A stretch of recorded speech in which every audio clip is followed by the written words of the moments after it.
October 17th. October 17th, 2024. Every year since 2018, I make a short film in a day about the day.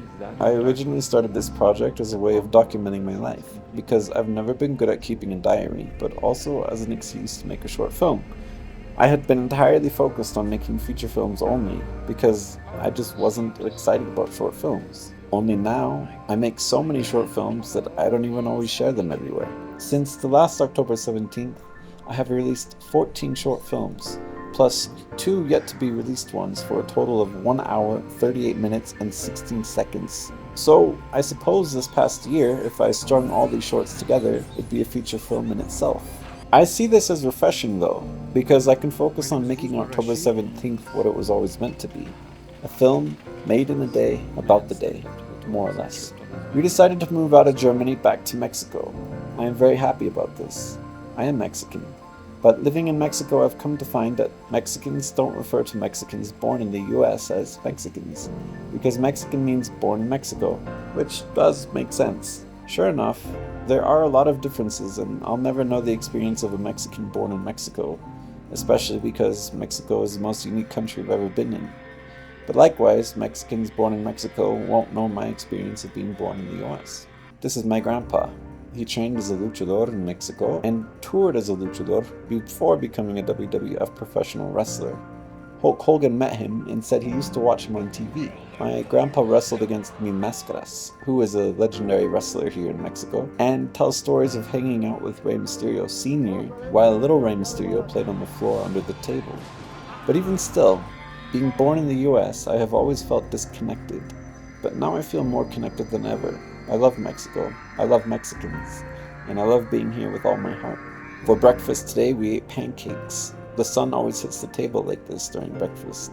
I started drinking coffee because I found out I'm very likely narcoleptic, which sucks. I did a sleep study a few months ago and they put you in the dark and see if you fall asleep, and I fell asleep 5 out of 5 times. I took 5 naps that day and I still fell asleep at my regular time that night, and I still felt tired. Coffee keeps me from literally passing out. Before I started drinking coffee, I would just pass out. Doesn't matter what I'd be doing.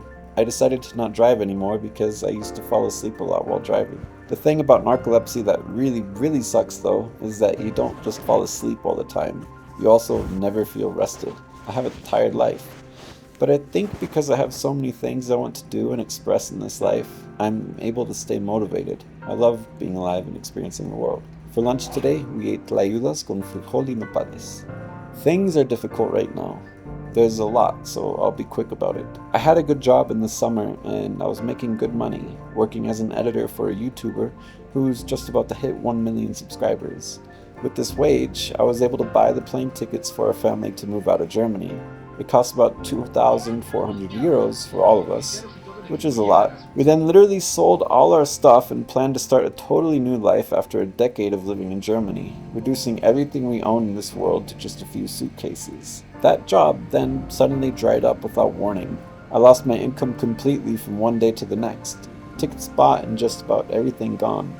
No choice to make. We spent 2 weeks fixing up the apartment, painting the walls and making it look really nice, but we got confused and didn't understand we were meant to tear up the floorboards as well and use a specific kind of paint. So not only did we not get our deposit back, but we also had to pay 1,000 euros extra too. Our train was leaving the same day, so we had no choice but to pay and move on.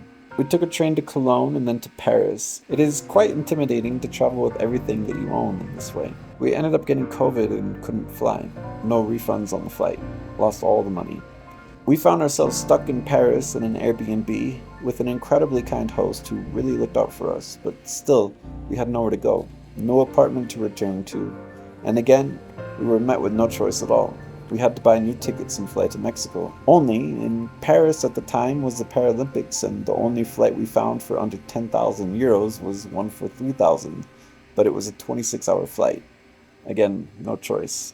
We have now been here in Mexico for about a month. We were all sharing a room together until we decided to move a bed into the kitchen area, but things are cramped. Unfortunately, the place also has a cockroach infestation, and I quickly found out that I am extremely allergic to cockroaches.